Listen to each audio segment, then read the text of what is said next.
Lorraine Derry, une autre question maintenant. Elle est d'Arthur de Paris. Il sous-loue son logement social sans autorisation de son bailleur. Qu'est-ce qu'il risque, Arthur ? Alors, c'est une question qu'on a bien abordée, les sous-locations Airbnb. Enfin, je devine que c'est sur une plateforme Airbnb. C'est pas précisé, mais ça peut être ça. On peut faire les deux cas, en tout cas. Alors, on va faire les deux cas parce que c'est surtout les plateformes type Airbnb. J'y bien parce que c'est là où il y a le plus, où ça serait le plus juteux, on va dire. C'est ça. Donc, en gros, contrairement au secteur privé, c'est que le secteur, on va dire bailleur social, la sous-location est strictement interdite, alors que dans le secteur privé, vous pouvez demander l'autorisation de votre bailleur. Donc là, c'est strictement interdit. Qu'est-ce qui risque ? Comme pour le secteur privé, c'est résiliation du bail, remboursement des fruits civils, ce qui veut dire que tous les revenus qu'il a perçus au titre de son activité sur une plateforme, si le bailleur arrive à mettre la main dessus sur ses décomptes ou s'il les donne spontanément, eh bien, il peut les réclamer en justice. Mais à la différence que par rapport au secteur privé, c'est que la jurisprudence est constante jusqu'à présent, c'est qu'il soustrait les loyers payés aux bailleurs. Donc, par exemple, si vous avez gagné, j'ai n'importe quoi, 10 000 euros par une activité de sous-location sur une plateforme, mais que vous payez 500 euros par mois à votre bailleur, eh bien, s'il paye bien ses loyers, ça sera déduit du montant des fruits civils. D'accord.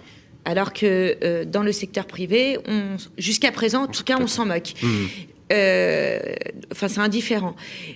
Parallèlement à ça, s'ajoute une autre amende. C'est une amende civile qui peut aller jusqu'à 9 000 euros, qui ne s'applique que pour les logements sociaux.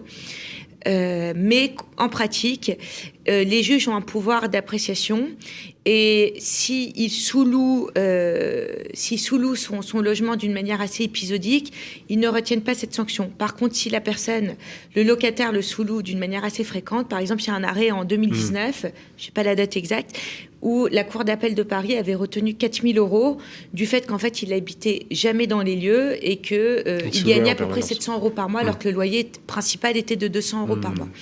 Voilà, et ensuite des dommages et intérêts, mais encore une fois, c'est plutôt retenu dans l'hypothèse où le bailleur social demande des fruits civils, mais qu'il n'arrive pas à rapporter la preuve parce qu'un simple constat aujourd'hui n'est plus suffisant. Il faut vraiment rapporter d'une manière assez précise ses décomptes. Et là, donc, si on ne parvient pas, et bien souvent, à titre subsidiaire, l'avocat demande des dommages et intérêts, c'est retenu.